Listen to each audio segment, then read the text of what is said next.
히브리서 1장 1절에서 3절의 말씀입니다. 다 같이 한 목소리를 받들어 읽겠습니다.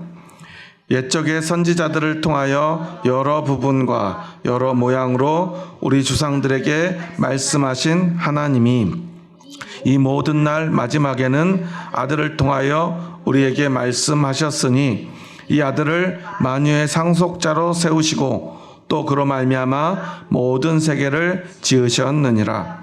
이는 하나님의 영광의 광채시요 그 본체의 형상이시라.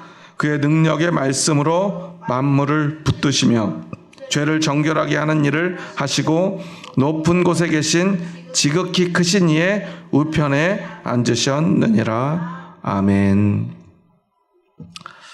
지난 시간까지 우리 빌레몬서의 말씀을 나누고 오늘부터 이제 히브리서의 말씀을 나누려고 합니다. 오늘은 첫날이기 때문에 히브리서가 어떤 성경인지를 조금 생각해보고, 그리고 그 히브리서의 기록 목적을 생각하면 히브리서의 말씀을 우리가 하나하나 따라갔으면 좋겠습니다. 히브리서라고 하는 이 성경의 제목은 사실 히브리인들에게라는 제목으로 처음에 기록되었다고 그래요. 그 제목에서 느낄 수 있는 그것은 이게 누구를 위해서 쓰여졌을까요? 히브리인들은 누구예요? 유대인들이죠. 초대교회 당시에 많은 이방인들이 예수님을 믿었어요. 그렇지만 여전히 교회의 주축은 누구일까요? 유대인들이었어요. 특히나 이 히브리서는 사실 저자가 누군지도 정확하지 않고요. 기록 연대도 정확하지 않고요. 어디서 썼는지도 정확하지 않아요. 신약 성경에 있는 모든 성경 중에서 사실 가장 베일에 감춰져 있는 그런 성경이에요. 그런데 이 내용을 보고 이 제목을 생각해 보면, 물론 이게 유대인들만을 위해서 그들에게만 쓴 성경은 아니지만 주요한 목적이, 그리고 그때 당시에 처음 쓰여질 때 첫 번째 목적이 유대인들의 모습, 특히나 예루살렘에 있는 유대인들, 그들이 다시 유대교로 돌아가려고 하는 그러한 흔들림 앞에서 참신앙을 회복하고 다시 진리 가운데로 돌아오게 하기 위해서 그들이 가장 잘 아는 것, 그들이 가장 중요하게 생각했던 것들, 그리고 그들이 가장 안정감을 누리는 그 모든 것들에 대해서 이야기하면서 참 진리이신 예수 그리스도 안에서 바르게 서라고 기록된 성경, 그것이 바로 히브리서예요. 히브리서는 누가 썼는지도 사실 명확하지 않아서 제가 처음 신학 공부할 때도 이 히브리서의 저자는 바울이다 아니다, 이게 제일 논란이 많았어요. 심지어 신대원 문제, 입학 시험 문제에도 이게 나와요. 그래가지고 이게 워낙 주장하는 게 다양하다 보니까 어떤 시기까지는 답이 바울이었다가 또 어떤 시기에는 바울이 아닌 게 돼요. 저자로 언급되는 사람들 참 많아요. 바울이 썼다, 아니다 바나바가 썼다, 아볼로가 썼다, 누가가 썼다, 아니면 심지어는 브리스길라와 아굴라가 썼다, 이런 이야기까지 있어요. 지금 그래서 저자, 히브리서 저자 하면 저자 미상이라고 하는 게 제일 맞을 거예요.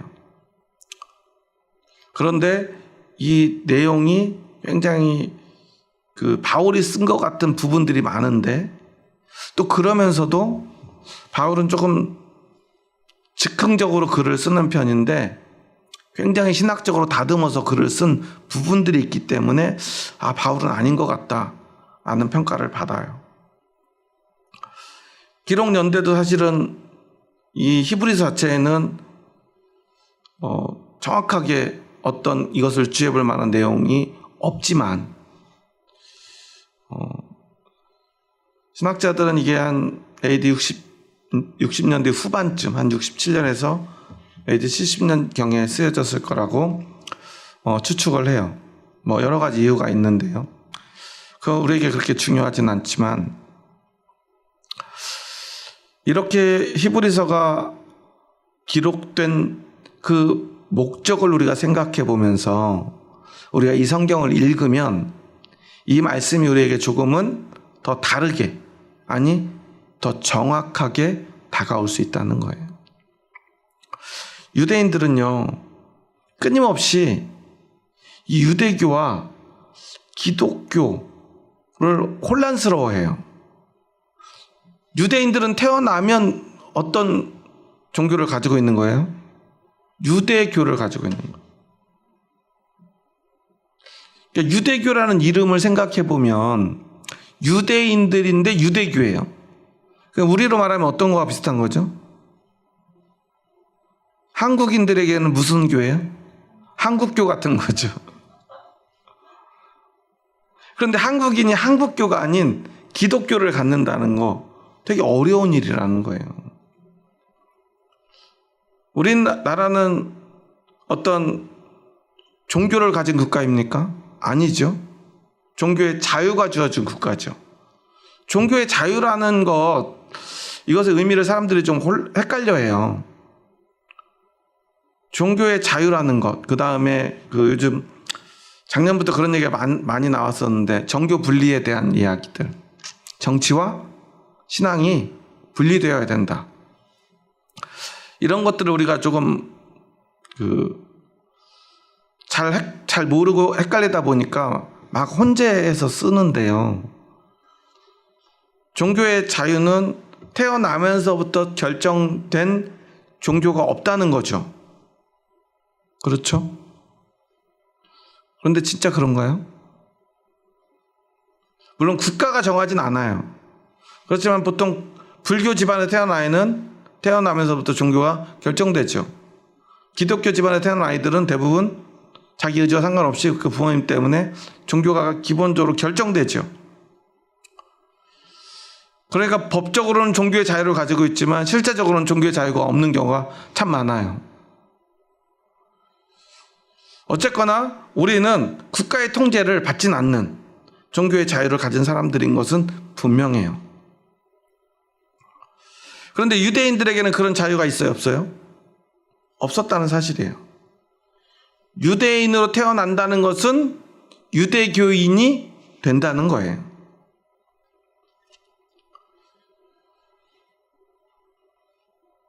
그러다 보니까 그들은 자기들이 태어나면서부터 어떤 생각을 가지냐면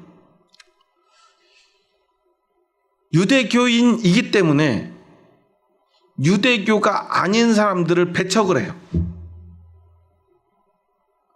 이것은 그들이 나빠서가 아니라 그렇게 태어났고요, 그렇게 살았기 때문에 그래요. 그러니까 우리가 정교 분리 원칙이 사실 이런 문제예요. 정교 분리는 교회가 정치 참여를 하면 안 된다라는 의미가 아니에요. 어떤 종교도 타 종교에 대해서 어떤 정치 세력과 손을 잡고 그 권력을 이용해서 다른 종교를 핍박할 수 없다는 거예요. 그런데 어떤 종교가 정치와 깊숙이 관계를 맺고 관여하게 되면 우리도 모르게 어떻게 될까요? 우리하고 사이가 안 좋은 어떤 특정 종교를 괴롭힐 수 있게 되는 거예요. 요즘 국민의힘과 관련한 특검의 내용들을 보다 보면 어떻게 이럴 수 있을까 싶을 때가 있어요. 여러 종교 이름이 나오죠. 통일교, 신천지, 기독교, 무속도 뭐 많더라고요. 뭐 일본 뭐 이런 무속도 있고 우리나라 토속 무속도 있고 온갖 무당들이 나와요. 종교 통합당인가요?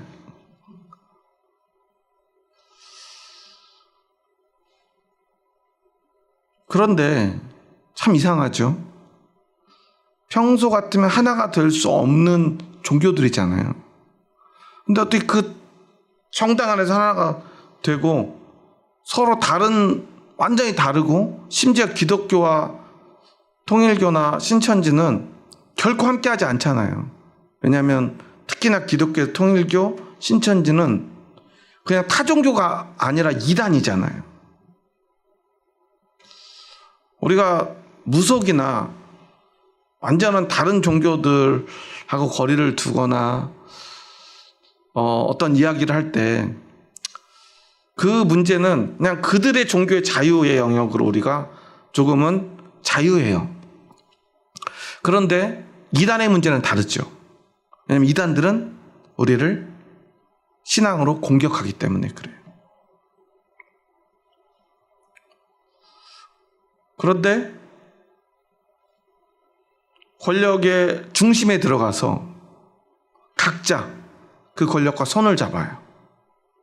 그 목적은 뭐였을까요? 첫째는 그 자신의 종교의 이익을 위해서 그랬겠죠. 그리고 그것을 통해서 어떤 종교들의 불이익을 주고 싶은 마음도 있었을 거예요. 왜냐하면 자신들이 커진다는 건 상대가 작아지고 심지어는 없앨 수도 있기 때문에 그래요. 종교의 자유, 그 다음에 정교 분리의 원칙이라고 하는 것에 있어서 가장 중요한 요소들이에요. 기독교인들은 정교 분리에 대해서 자꾸만 혼란스러워하는데, 그래서 어떤 분들은 심지어 투표도 안 하는 분들도 있는데, 우리가 투표 안 하는 게 정교 분리를, 그 원칙을 지키는 게 아니에요. 기독교인 개인으로서 우리는 투표에 참여해야 돼요. 왜냐하면 우리는 기독교인이면서 한국의 주권자로서, 국민으로서 살고 있기 때문에 그래요. 정교 분리의 원칙을 어기는 것은 우리가 권력 깊숙이 들어가서 기독교의 이름으로 어떤 신천지든 그게 통일교든 아니면 뭐 JMS든 이단들 아니면 불교든 무속이든 그런 것들을 제거하는 일, 그들을 핍박하는 일을 하는 거예요. 그리고 우리가 그런 일을 하다 보면요, 언젠가 권력이 바뀌면 우리가 어떤 일을 당해요?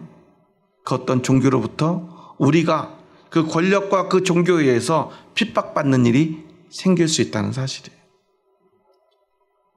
그래서 우리는 더 이 정교 분리의 원칙을 잘 지켜내야 돼요.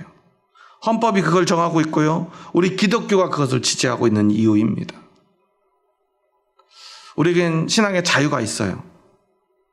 그 자유로 무엇을 해야죠? 내 신앙을 지켜내는 거예요.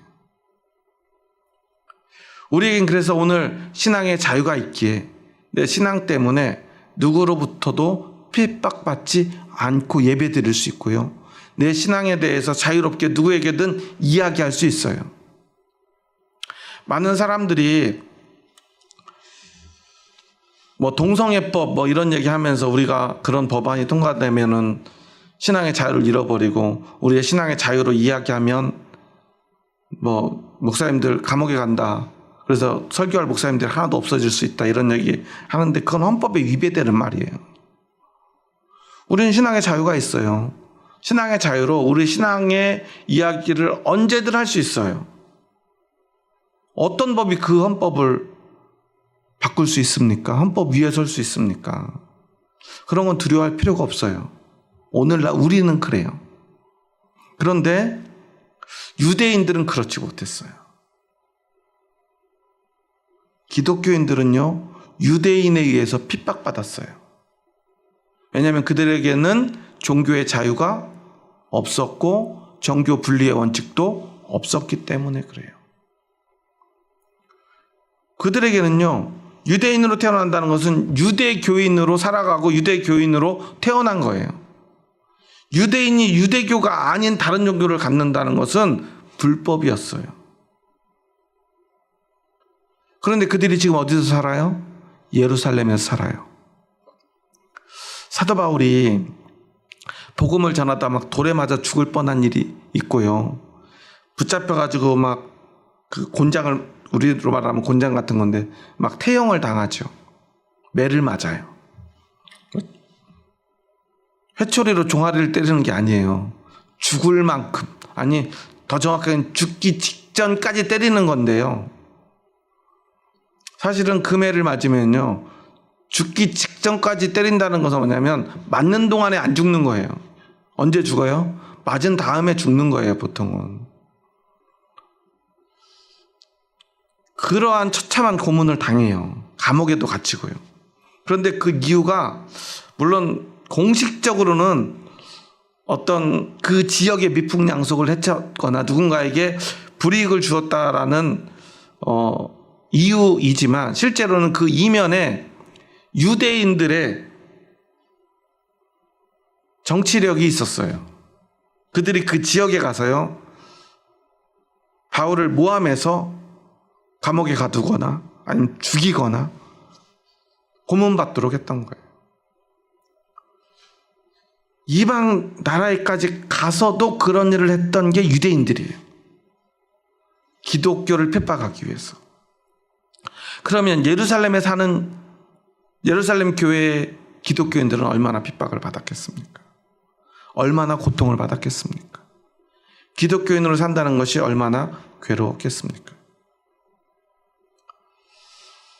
그래서요, 수많은 유대인 기독교인들이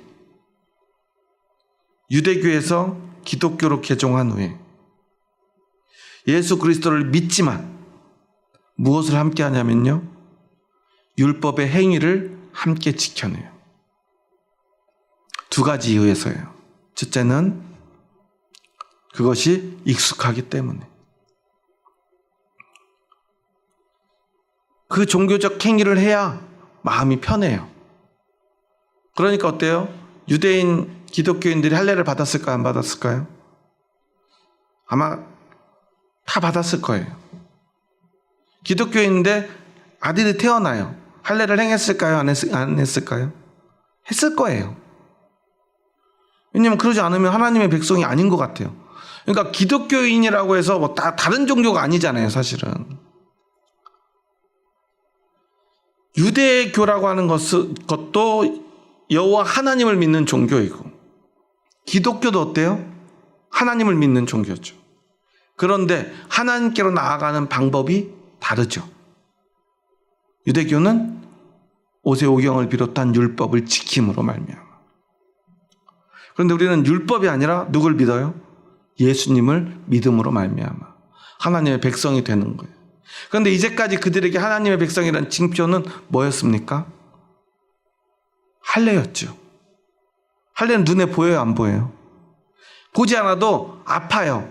그래서 그냥 그들이 온 몸으로, 피부로, 그 고통으로, 그리고 눈으로 봐도 알 수 있어요. 그러니까 너무 쉽고 정확하죠. 근데 이걸 안 하고 내가 예수님만 믿으면 하나님의 백성이라는 것, 어떤 마음이 들었을까요? 불안한 거예요. 이제는 어떤 영화를 보니까 위험에 처하니까 어떤 사람이 그래요.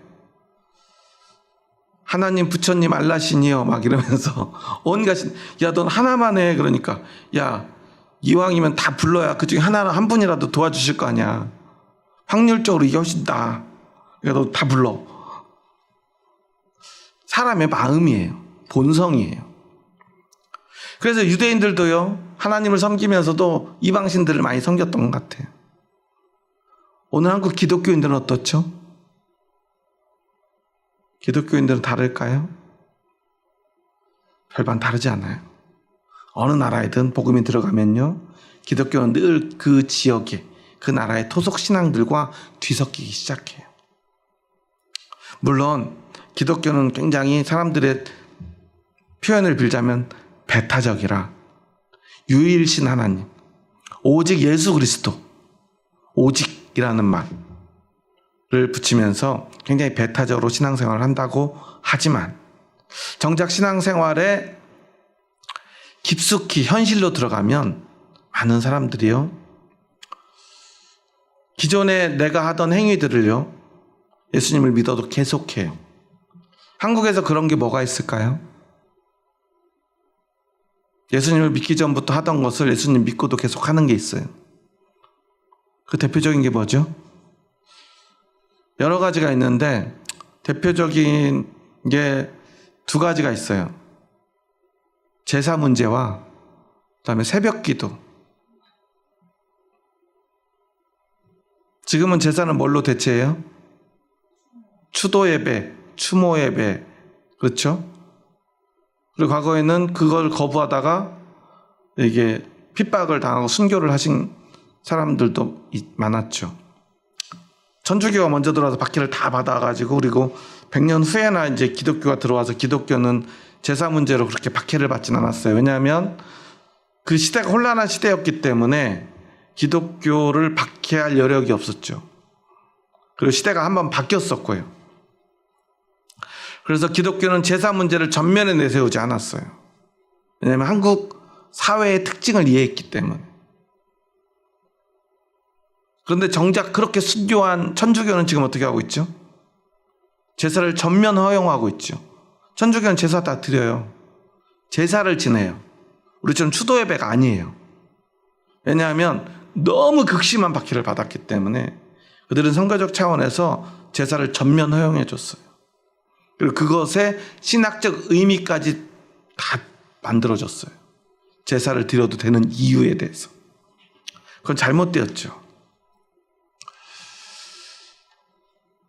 그런데 그런 큰 문제 말고 사소하지만 중요한 문제가 있는데 예수님을 믿기 전에 우리 어머니들은 늘 기도했죠. 누구한테 기도해요?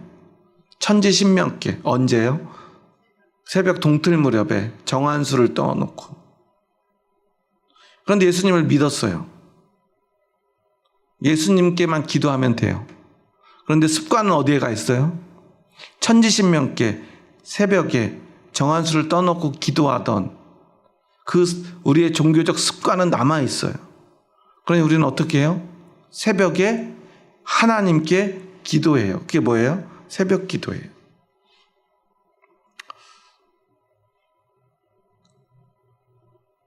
그래서 우리는 성경에서 새벽 기도의 근거를 찾아내죠. 그게 뭐죠? 예수님이 새벽 미명에 홀로 가서 기도하셨더라. 그런데요, 어떤 초대교회 전통에도 그리고 2000년간 이어진 교회 전통에도 새벽 기도 전통은 없어요, 사실. 물론 홀로 어떤 순례자들이나 또는 어떤 자신의 신앙을 위해서 산에 들어가서 아니면 광야에 가서 뭐 사막에 가서 홀로 수련하던 사람들 중에 새벽에 기도하던 사람들이 있었겠죠. 사실 그런 사람들은 새벽부터 밤까지 기도하는 거니까 특별히 새벽 기도라고 할 건 없어요. 한국에 있는 전통이에요. 그게 바로 한국의 토속 신앙과 결합된 기독교 신앙이에요. 저는 그게 나쁘지 않다고 생각해요. 새벽에 기도하는 게 나쁠 건 없잖아요.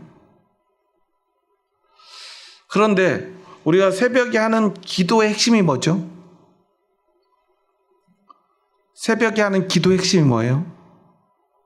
자녀들을 위해서, 가족들의 안전을 위해서, 가족의 번영을 위해서, 자식이 잘 되기 위해서, 건강을 위해서. 우리 새벽 기도회 때 뭘 위해서 기도해요? 그대로 기도하잖아요. 안녕과 번영을 위해서, 건강을 위해서. 그러니까 한국 교회의 기도는 다 뭐로 바뀌어버렸어요? 안녕과 번영을 위한 기도로. 우리가 그렇게 기도하는 것 자체가 다 잘못된 것은 아닐지 모르지만 우리도 모르게 우리에게 복음보다 예수님보다 중요한 게 되어버렸다는 거예요. 초대교회에 모든 교회가 골머리를 앓았던 이 할례 문제와 같은 게 어쩌면 오늘 우리 한국 교회의 새벽 기도 또는 그 기도의 내용들인 것인지도 몰라요. 물론 저의 분석이에요. 그런데 같은 맥락을 가지고 있다는 사실이에요. 뭐냐면 유대인들이 할례를 하는 것은 그들의 심리적, 신앙적 안정감 때문이에요. 안심이 되잖아요. 눈에 보이잖아요. 아, 나 율법을 지켰어. 할례를 했어. 그런데 자꾸만 사도 바울은 뭘 가르쳐요? 우리의 신앙의 핵심은 뭐다? 오늘 히브리서에 이 핵심 단어가 있어요. 히브리서 하면 우리가 제일 먼저 떠오르는 장이 무슨 장이죠? 히브리서 11장. 무슨 장? 믿음장. 믿음은 바라는 것들의 실상이요 보이지 않는 것들의 증거니.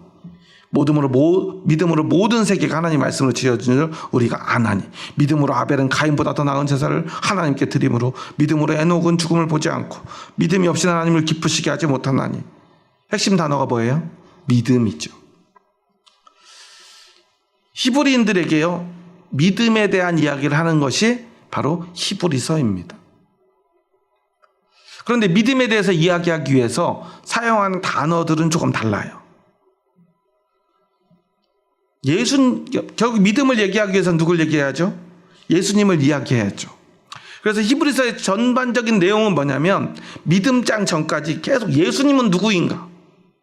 예수님은 누구예요? 한마디로 히브리서에서 가장 중요하게 얘기하는 예수님은 누구냐면 영원한 제사장이에요. 제사장은 무엇과 관련된 사람이죠? 율법과 관련된 사람이죠. 또한 유대인들에게 가장 친숙한 사람이죠. 그들의 신앙에서 가장 중요한 위치에 있는 사람, 대제사장. 정작 예수님을 죽인 게 누구예요? 대제사장이잖아요.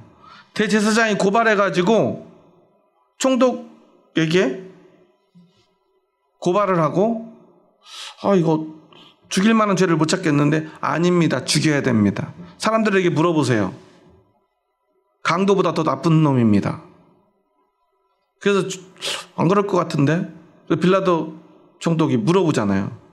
야, 이 흉악한 강도하고 이 예수 중에 누굴 죽일까? 백성들이 뭐라고 그래요? 예수 이래가지고 예수님이 죽은 거잖아요.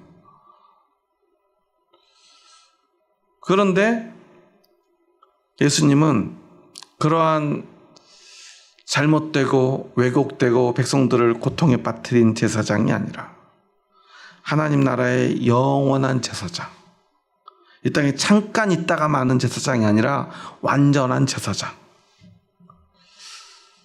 왜냐하면 모든 백성들이 그 영원한 제사장을 바라기 때문이에요. 예수님이 누구인가? 그 예수님에 대해서 이야기를 해야 그 이야기를 할 때 사람들이 가장 잘 이해할 만한 단어와 그들이 잘 이해할 만한 문화와 잘 이해할 만한 삶에서 그들에게 제일 가까운 어떤 것들로 이야기해야만 사람들은 그것을 받아들이고 이해할 수 있기 때문에 히브리서는 히브리인들에게, 유대인들에게 그들에게 가장 친숙한 것으로 예수님을 이야기해요. 어떤 예수님이냐면 우월하신 예수님. 예수님은 이것보다도 높고 예수님은 저것보다도 높고 그것이 뭐예요? 예수님은 세상 모든 만물 우리에 보이는 그 모든 것보다 위에 계신 분이고 우리가 세상에서 제일 존경하는 모든 유대인들 중에 가장 높은 사람이 누구예요? 대제사장. 제사장 중에서 제일 높은 특별한 한 사람. 그래서 하나님과 제일 가까운 그 사람. 그보다 더 위에 있는 영원하고 어떤 제사장보다 완전한 진짜 제사장. 그게 예수님이다 라는 이야기를 하는 거예요. 그것을 통해서 우리는 율법을 지켜서 구원받는 게 아니야. 우리는 예수님을 믿음으로 구원받는 거예요. 다른 말로 하면 우리는 예수님을 믿는 사람이지 율법을 지키는 사람이 아니야. 우리는 예수님을 믿는 사람이지 할례를 받아야 되는 사람이 아니야. 우리는 예수님을 믿음으로 안정감을 누리는 사람이지 할례를 받고 율법을 지켜서 종교적인 안정감을 누리는 사람이 아니야. 우리는 단순히 종교적인 안정감을 누리기 위한 사람들이 아니라 믿음을 위한 사람들이야 라고 히브리서는 우리에게 말하고 있는 거예요. 우리가 이것을 생각해 보면 우리가 오늘 하고 있는 우리의 신앙생활의 문제점이 무엇인지를 생각해 볼 수 있다는 거예요. 이 히브리서는요, 히브리서라는 말에서 이게 뭐죠? 편지죠, 편지. 서신서라고 말하죠, 보통. 서신. 보통 바울의 서신들, 로마서부터 많은 서신들이 있는데 히브리서도 그 서신 중에 하나인데 내용을 보면 일반적인 서신과 달라요. 서신은 인사말이 있고 또 내용이 있고 편지 내용이 있고 마지막에 가면 사람들의 안부도 묻고 그다음에 인사도 하고 이렇게 마치는데 히브리서는 그러지 않아요. 서신인데 내용을 보면은 약간 그 신학 논문같이 쓰여져 있어요. 굉장히 절제돼서. 그래서 모든 신약 성경 중에 가장 유려한 헬라어로 기록된 성경인데 가장 유대적인 내용을 담고 있는 헬라어로 기록된, 헬라어는 그리스어잖아요. 그러니까 구약 성경은 뭐로 기록되어 있죠? 히브리어, 유대인들의 말로 기록되어 있고 신약 성경은 로마의 지배하에 있었기 때문에 유대인이나 이방인이나 이 로마의 지배 아래에 있던 모든 사람들의 공용어인 헬라어, 그리스어로 기록을 한 거예요. 왜냐하면 교회는 히브리인들만 있었던 게 아니기 때문에 그래요. 그런데 가장 문학적이고 예술적인 헬라어를 사용했지만 내용은 가장 유대적, 히브리적 내용을 담고 있는 성경이에요. 그런 성경이 그 세 가지가 있어요. 마태복음, 그 다음에 야고보서, 그 다음에 히브리서예요. 그런데 각자에서 예수님에 대해서 이야기를 하는 거 보면 마태복음에서 예수님에 대해서 기록한 가장 중요한 내용은 뭐냐면 다윗의 자손이라는 거예요. 다윗의 자손인 왕, 다윗의 후손으로서 왕으로 오신 예수님을 이야기해요. 야고보서는요, 율법을 성취하는 능력을 가지신 분으로, 그리고 오늘 히브리서는 영원한 제사장으로서의 예수님을 강조해요. 왜냐하면 그들에게 가장 중요한 것이 무엇인가를 알기 때문이에요. 그들에게 왕 중의 왕은 누구예요? 다윗 왕이죠. 그들에게 가장 중요한 건 뭐예요? 율법이죠. 그리고 이 모든 것들을 이루어갈 수 있도록 지도하는 지도자가 누구예요? 대제사장이죠. 그래서 그 이야기를 통해서 이 유대인들에게 진짜 믿음은 무엇인가를 가르쳐주고 있어요. 그래서 오늘 히브리서 이 서론인 1절에 3절에 보면 마치 창세기 앞부분을 보는 듯해요. 히브리서는 사실 굉장히 그 논리적이고요, 어려운 문체로 쓰여져 있어요. 물론 굉장히 논리적이기 때문에 자세히 논리만 따라가면 이해하기 쉽게 쓰여져 있다고 하지만 이 단어들이나 말들이 되게 어렵죠. 그 이유는 유대인들을 설득하기 위함이기 때문에 그래요. 그래서 기본적인 구조를 창세기와 비슷하게 만들었어요. 왜냐하면 그들의 가장 익숙한 책이 모세오경, 그 중에서도 창세기이기 때문에 그래요. 제일 처음에 뭘 말해요? 천지의 창조를 이야기를 해요. 그래서 옛적의 선지자들을 통하여 여러 부분과 여러 모양으로 우리 조상들에게 말씀하신 하나님이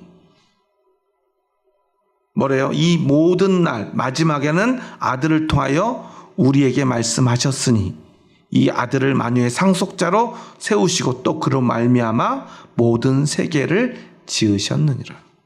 창세기 1장 1절이 뭐죠? 태초에 하나님이 천지를 창조하시니라. 말씀은 천지의 창조로부터 시작돼요. 우리의 믿음도 천지의 창조로부터 시작될 수밖에 없죠. 그런데 그 천지의 창조가 누구로부터 시작되었다라고 말해요? 예수 그리스도로부터. 아버지이신 하나님이 그 아들로 말미암아 모든 세계를 창조하셨다. 이 말을 다른 말로 하면 어떻게 돼요? 바로 창조의 주체가 예수 그리스도다. 예수 그리스도로 말미암아 모든 세계를 하나님이 지으셨다. 물론 예수님이 지으셨다 이렇게 얘기하지 않아요. 삼위일체 하나님이시지만 창조는 누가 하셨죠? 하나님이 하셨죠. 여호와 하나님께서 하셨어요. 그런데 그 아들로 말미암아 세계를 지으셨다는 거예요. 왜 이렇게 얘기해요? 그래야 유대인들이 그것을 이해할 수 있기 때문에. 그러니까 그 예수님이 하나님이심을, 예수님이 하나님의 아들이심을, 예수님이 바로 그 창조의 주체이심을 믿음으로 고백할 수 있어야 예수님이 율법보다 뛰어나신 분임을 그들이 이해할 수 있기 때문에 그래요. 그렇다면 오늘 우리의 신앙에서 우리가 겪고 있는 문제 앞에서 이 말씀을 우리가 적용해 본다면, 앞에서 제가 이야기했죠. 우리가 우리의 원래 가지고 있던 토속적인 신앙들, 수천 년 동안 천지신명을 믿고 새벽에 일어나서 깨끗한 물을 떠놓고 기도하던 습관들, 그리고 500년 동안 불교가 국교였던 시대를 지나서, 그렇지만 여전히 그 불교도 우리 한국의 토속신앙과 만나서 성장해 왔죠. 그래서 한국의 불교는 다른 세계 다른 불교들하고 조금은 달라요. 한국 사람들의 토속 신앙과 맞닿아 있어요. 인도에는 지금 불교가 있어요, 없어요? 정작 석가모니가 태어난 그 인도에는 지금 불교가 거의 없어요. 어쩌면 한국에서 가장 불교가 꽃피워졌어요. 왜냐하면 한국의 토속 신앙과 맞닿아 않는데 그것이 잘 맞았기 때문이에요. 기본적으로 대승불교와 소승불교가 있는데 한국 사람들의 어떤 이 신앙과 굉장히 잘 맞는 부분이 있는 불교로 성장해 왔던 거예요. 그런 모습들이 우리에게는 계속 쌓이다가 우리가 예수님을 만납니다. 그리고 우리는 세상 어떤 교회들보다 열심히 기도하는 교회가 돼요. 새벽부터 일어났어요. 여러분들 새벽에, 예전에 새벽 기도 몇 시였죠? 몇 시 새벽 기도를 할 때 여러분 신앙생활 시작하셨어요? 저는 새벽 4시 새벽 기도일 때 신앙생활을 했어요. 저도 옛날 사람이 된 것 같아요. 새벽 4시, 3시 반이면 종을 쳤어요. 4시에 새벽 기도회를 하고. 요즘은 몇 시예요? 보통 교회들 6시에 많이 해요. 좀 빠르면 5시 반에 하고요. 요즘 6시 반, 심지어 7시, 8시 하는 데도 있나 봐요. 그래서 아침 말씀 묵상 모임 이런 식으로라도 어떻게든 뭘 이어가요? 새벽 기도를 이어가요. 왜냐하면 그것이 우리에게 심리적, 종교적 안정감을 주기 때문에 그래요. 그런데 그러면 우리가 새벽에 기도하는 것은 다 옳은 건가요? 아니에요. 유대인들이 할례를 받고 율법을 지키는 것이 옳은 것이 아니기 때문에 오늘 히브리서가 기록된 거예요. 그러면 율법을 안 지키고 할례를 안 하면 신앙인가요? 그게 아니죠. 종교적 안정감에 갇혀서 우리의 믿음을 잃어버려서 안 되기 때문이에요. 마찬가지로 오늘 우리 새벽 기도의 문제는 뭐냐면요, 그 새벽 기도가 나의 소원을 성취하고 이 땅에서의 안녕과 번영만을 기원하기 때문에 문제예요. 우리를 구원하는 것은 무엇입니까? 예수 그리스도를 믿는 믿음이죠. 영원한 대제사장이신 예수님을 우리는 믿어야 한다. 천지를 창조하신 하나님, 우린 그 하나님을 믿는데 그 하나님이 어떻게 천지를 지으시고 창조하셨는가? 그로 말미암아 이 모든 만물의 상속자로 세우시고 상속자인 그 예수 그리스도로 말미암아 세상을 지으신 하나님, 우리는 그 하나님을 믿는다. 그러면 그 하나님을 믿는 믿음이면 충분하다라는 이야기를 오늘 히브리서의 저자는 우리에게 하고 있는 거예요. 마찬가지입니다. 율법을 당연히 어떻게 보면 율법을 지켜야죠. 그런데 할례가 우리를 구원하지 못하고 율법이 우리를 구원하지 못함을 우리는 기억하며 율법에 기록된 것을 다 어기고 일부러 죄를 지으며 살거나 그래도 된다라는 게 아니라 율법을 통해서 내가 구원받을 수 없음을 우리가 잊지 말고 오직 예수님을 믿으라는 거예요.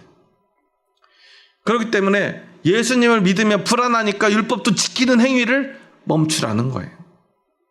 우리도 마찬가지예요. 예수님을 믿지만 요즘 그리스도인들은 조금 그게 덜해요. 새벽 기도 안 하고 주일 성수 안 했을 때의 죄책감이 요즘은 덜하지만 과거 우리 믿음의 선배들의 믿음은 어땠죠? 예수님 믿으면 어떻게 해야 돼요? 기도해야 되고 새벽에 못하면 밤에라도 기도해야 돼요. 정새벽에 일어나기 힘들면 어떻게 해야 돼요? 밤에 가서 교회에서 자다가 교회 불 켜지면 일어나서 새벽 기도 드려야 됐어요. 왜냐하면 그게 우리의 심리적인 종교적인 안정감을 주기 때문에. 그래야 예수님 믿고 복을 받아요. 어떤 복을 받아요? 세상의 안녕과 번영을 누려요. 가족이 잘 되고요, 복 받고요, 풍요를 누리고요, 건강해요, 성공하고요. 그래서 예수님 믿지만 새벽 예배 드려야 돼요. 아니 새벽 기도를 해야 돼요. 그리고 주일 성수해야 돼요. 그러면 예수님만 믿으면 새벽 기도 안 해도 되고 주일 성수 안 해도 되는 건가요? 그건 아니죠. 그런데 이것도 해야 되고 저것도 해야 되고 그것도 해야만 구원받는다, 그것이 신앙이다 라고 예수님과 다른 것들을 동일선상에, 아니 때로는 그 눈에 보이는 어떤 행위들을 그 위에 놓아서는 결코 안 된다는 것입니다. 우리는 이것을 잊지 말아야 돼요. 불안해하지 말아야 돼요. 예수님을 믿는 믿음이 아닌 다른 것에서 안정감을 찾아서는 안 돼요. 그것이 아주 좋은 종교적 행위라 할지라도 믿음을 대신할 수 없기 때문이에요. 아니 대신해서는 안 되기 때문이에요. 이 문제가요 초대교회 전체를 뒤흔들었어요.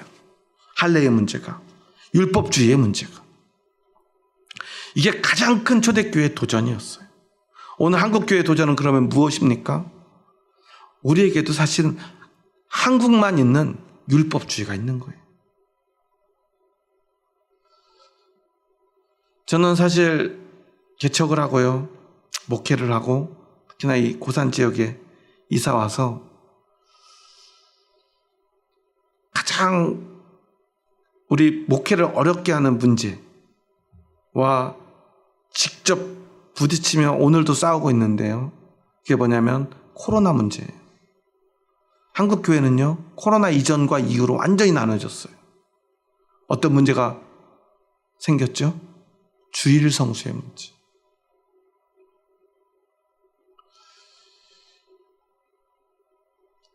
코로나 오기 전에 교회를 이전할 수 있었어야 되는데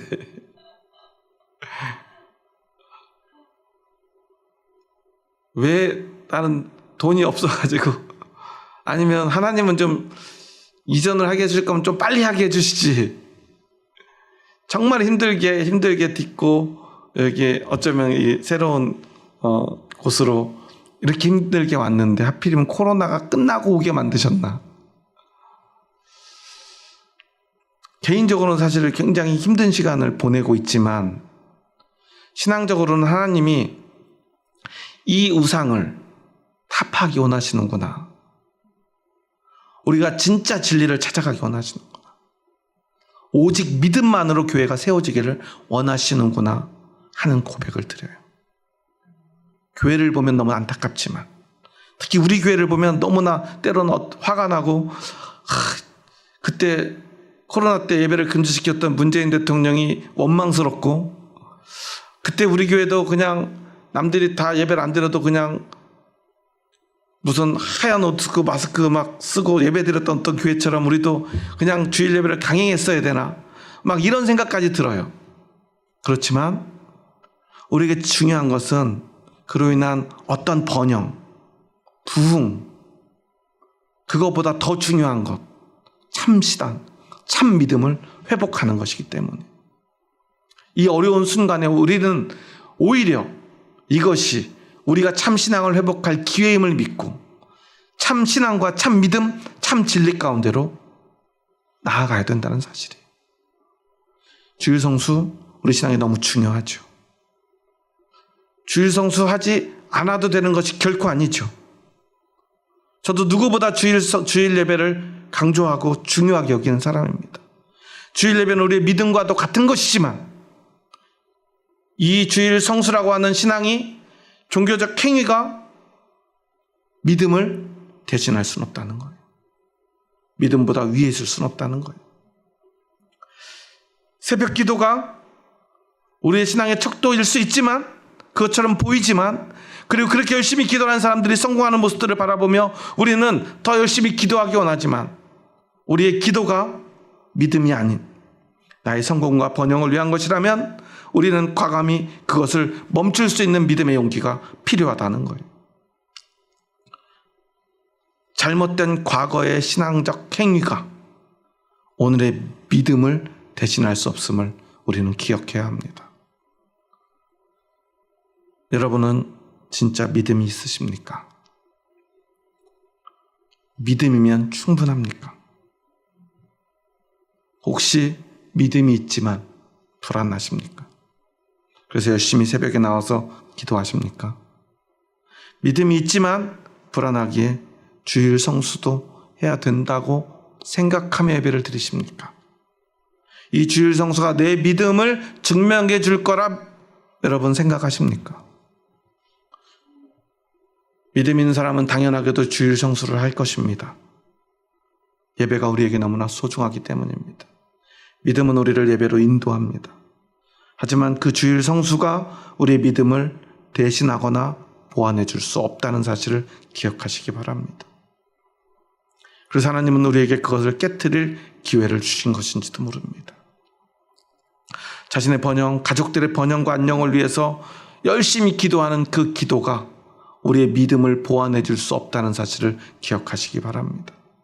오직 믿음뿐입니다. 오직 예수님을 믿는 그 믿음만이 우리 신앙의 전부입니다. 우리가 이것을 잊지 말아야 합니다. 히브리서가 우리에게 주는 메시지는 너무나 분명합니다. 이제부터 히브리서의 말씀을 계속해서 우리가 함께 알아가고 찾아갈 텐데요. 그 속에서 이 히브리서를 관통하는 가장 본질적인 단어, 이 믿음, 그리고 오늘 나의 믿음을 훼손하는 그 모든 것들을 하나하나 걷어내고 잘못된 신앙의 행위 속에 담긴 삶의 습관 속에 숨겨진 이 가장 깊은 곳에 숨겨져 있는 이 믿음의 진리를 캐내기 위해 우리는 잘못된 모든 습관들, 종교적 행위들을 걷어내는 작업을 해나가야 될 것입니다. 히브리서는 그것을 위해서 기록되었습니다. 유대인들이 잘못된 행위로 이 믿음을 훼손시키고 있어서 오직 믿음으로 돌아올 수 있도록 그들의 언어로 기록된 히브리어를 통해서 오늘 우리의 문제는 무엇인가를 발견하고 오직 믿음만을 내 삶에, 내 신앙에 남겨둘 수 있는 저와 여러분 될 수 있기를 주님의 이름으로 축원합니다. 기도하시겠습니다. 하나님 감사합니다. 저희 부족하고 연약한 자들 사랑하셔서 저희들을 참 믿음의 길로 인도하여 주시니 감사합니다. 오늘 히브리서 말씀을 통하여 이 믿음 가운데로 나아가길 원합니다. 유대인들이 유대인으로 태어나 유대교인으로서 살다 예수 그리스도를 만나고 그 믿음으로 기독교인이 되었지만 여전히 할례와 율법에 갇혀 믿음으로 온전히 자신을 드리지 못했기에 히브리서는 기록되었습니다. 오늘 이 히브리서 말씀을 통하여 오늘 우리도 믿음이 아닌 어떤 것들을 의지하고 믿음이 아닌 다른 것에 의존하며 그것에서 안정감을 누리기 원했던 우리의 모든 것들을 덜어내고 회개하며 돌이켜 오직 순전한 믿음 가운데로 나아갈 수 있도록 저희들을 도와주시옵소서. 이제는 우리 주 예수 그리스도의 은혜와 하나님의 사랑하심과 성령님의 교통하심이 오직 예수 그리스도를 믿는 그 믿음의 고백만 가지고 하나님의 보좌 앞에 나아가겠노라 믿음으로 고백하는 이 자리에 머리 숙인 한 영혼 머리 위에 이제로부터 영원토록 함께 하시기를 간절히 축원하옵나이다. 아멘.